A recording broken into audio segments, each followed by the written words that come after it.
que é literatura? Nós podemos definir literatura de diversas maneiras, mas de maneira mais simples nós adotaremos a seguinte definição, de que literatura é a arte que se utiliza da língua, da linguagem verbal. Mas quando nós estudamos literatura, nós separamos no estudo dos gêneros da literatura, dos gêneros literários, e nós separamos em simplesmente três: épico, lírico e dramático. Sempre que falarmos do gênero literário épico, estamos nos referindo à narrativa. Quando falamos do gênero literário lírico, estamos falando da poesia. E quando nos referimos ao gênero literário dramático, estamos nos referindo a todo tipo de texto teatral. São esses os três gêneros literários. Especificamente o gênero literário épico, a narrativa, nós temos alguns exemplos com os quais nós podemos lidar. Nós podemos observar alguns subgêneros dentro do gênero literário épico, como a epopeia, que é um poema narrativo de longa duração, com um herói clássico, com características muito bem definidas já desde a Grécia Antiga. Nós temos o subgênero romance, que é uma narrativa longa,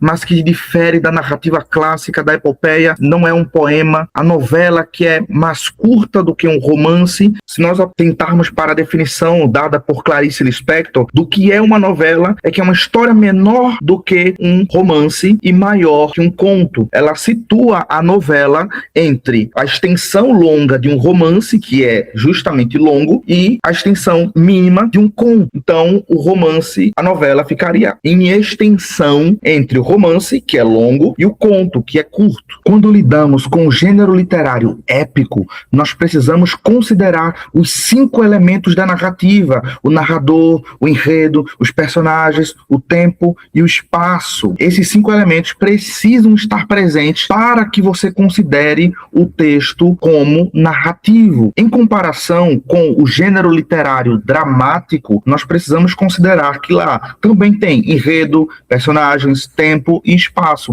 mas não possui narrador como elemento constitutivo de um drama, do texto dramático, do texto teatral. Lá, os personagens desenvolvem o enredo a partir de falas. Um personagem fala, outro personagem fala, e a ação acontece de maneira dinâmica. Aqui, no gênero literário épico, narrativo, o narrador vai apresentando os personagens, a ambientação, o espaço, o tempo. Então, a grande diferença entre o gênero literário épico e o gênero literário dramático é a presença do narrador. Em alguns textos, em algumas obras com ambientação teatral, utiliza-se de alguns recursos para simular a presença do narrador, mas o narrador é específico do gênero épico, do gênero narrativo, aqui com esse elemento, o narrador. No gênero literário lírico, com o qual nós nos referimos à poesia, nós temos alguns exemplos, e todos eles são exemplos de poemas, e por conter poesia, são eles cantigas, sonetos, elegias, odes, tudo aquilo que se apresentar enquanto poema faz parte do gênero